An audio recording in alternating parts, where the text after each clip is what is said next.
அனைவருக்கும் வணக்கம். சர்வதேச உரிமை கழகத்தின் சார்பாக அதனுடைய நிறுவனர் தலைவர் என்கின்ற முறையில் உங்கள் யாவரோடும் இந்த மாலை நேரத்தில் வணக்கத்தை தெரிவிக்கிறேன். சர்வதேச உரிமை கழகம் ஒரு பதிவு செய்யப்பட்ட ஒரு அமைப்பாக தமிழ்நாட்டில் செயல்பட்டு கொண்டிருக்கிறது. இது நாங்கள் மக்களுடைய கடைக்கோடியில் இருக்கிற மக்களுக்கும் எங்களால் முடிந்த சேவையை அவர்களிடத்தில் களத்தில் போய் கொண்டு சேர்ப்பதில் நாங்கள் இந்த பணியை முயற்சி செய்து கொண்டு வருகிறோம். அதை தீவிரமாக நடப்பித்து வருகிறோம். வருகிற 2ஆம் தேதி, அதாவது காந்தி ஜெயந்தி அன்னைக்கு அக்டோபர் 2 நெல்லையில் வைத்து மாதா மாளிகையில் இடத்துல முதல் மாநில மாநாடு நடத்த இருக்கிறோம். அதன் மாநாட்டினுடைய கருப்பொருள் தாய்மையே வெல்லும். ஏன் இந்த கருப்பொருளை நாங்கள் செலக்ட் பண்ணோம் அப்படின்னா, எந்த ஒரு மனிதனுடைய வெற்றிக்கும் ஒரு பெண் தான் பின்னால் இருப்பாங்கன்னு சொல்லுவாங்க. அதில் உண்மையிலே எங்கள் எல்லாருடைய வளர்ச்சிக்கு காரணம் முதல் இறைவன், 2வது எங்கள் வீட்டில் இருக்கிற எங்களுடைய அம்மா தான். அதனால் ஒரு ஒரு தாயும் மனைவியும் இருந்தால் மாத்திரமே வெற்றியாய் அமைய முடியும் என்கிற நோக்கத்தில் வாய்மையே வெல்லும் என்பதை விட தாய்மையே வெல்லும் என்பது சரியாக இருக்கும் என்று வைத்திருக்கிறோம். பெண்களை மதிக்கக்கூடிய ஒரு சமுதாயத்தை உருவாக்க வேண்டும் என்பது எங்களுடைய ஆசை.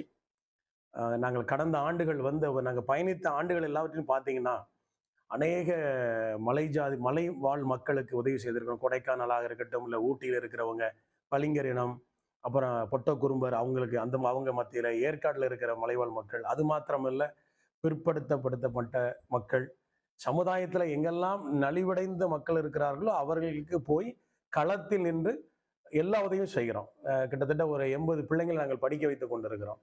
லா காலேஜ் பிள்ளைங்க யாருனாலும் லா காலேஜ் ஸ்டூடெண்டாக மாறதுக்கு அவங்களுக்கு இலவசமாக வருடம் 100 பேரை படிக்க வைப்பதற்கான திட்டங்கள் செய்து கொண்டிருக்கிறோம். இது எங்களுடைய எல்லோருடைய கிட்டத்தட்ட 20,000 பேர் மெம்பராக இருக்கிறாங்க தமிழ்நாட்டில். எங்களுடைய எல்லாருடைய வருமானத்திலிருந்து ஒரு 10% எடுத்து வச்சு உதவி செய்கிறோம். டொனேஷன் வாங்கியோ சந்தா வாங்கியோ செய்யலை. நாங்கள் இது ஒரு முன்மாதிரியாக எடுப்புமே, தமிழ்நாட்டில் அனைவருக்கு ஒரு உற்சாகத்தை கொடுக்குமே, அனைவருக்கு ஒரு மாடலாக இருக்கிறதுக்காக இதை செய்கிறோம். அதனால் இந்த மாநாட்டிற்கு எல்லோரும் வரலாம், யார் வேண்டுமானாலும் வரலாம். தமிழ்நாட்டிலேருந்து எங்களில் எல்லா நிர்வாகிகளும் வருகிறார்கள். வருகிற ஆண்டில் இது இந்தியா முழுமைக்கும் கொண்டு போக நாங்கள் திட்டமிட்டிருக்கிறோம். கல்லூரிகளில் இதை செயல்படுத்த திட்டமிட்டிருக்கிறோம். காடுகள் வளர்ப்போம் என்கிற ஒரு திட்டத்தை நாங்கள் ரெடி பண்ணிட்டு இருக்கிறோம். அதன் மூலயமா ஒரு இடத்தை வாங்கி காடு வளர்ப்பதற்கு நான் பேசி கொண்டு இருக்கிறோம். 100 ஏக்கர் இடத்தை வாங்கி, அப்புறம் வீடுகள் தோறும் இதை நான் இன்னும் திட்டமாக நான் மேடையில் நாங்களோட மாநாட்டில் தான் சொல்லணும், கழனி தொட்டிகளை கிராமங்கள் தோறும் ஏற்படுத்த போகிறோம். அது நம்ம மாடுகள்லாம் நான் கிராமத்தில் வந்தனால சொல்கிறேன்.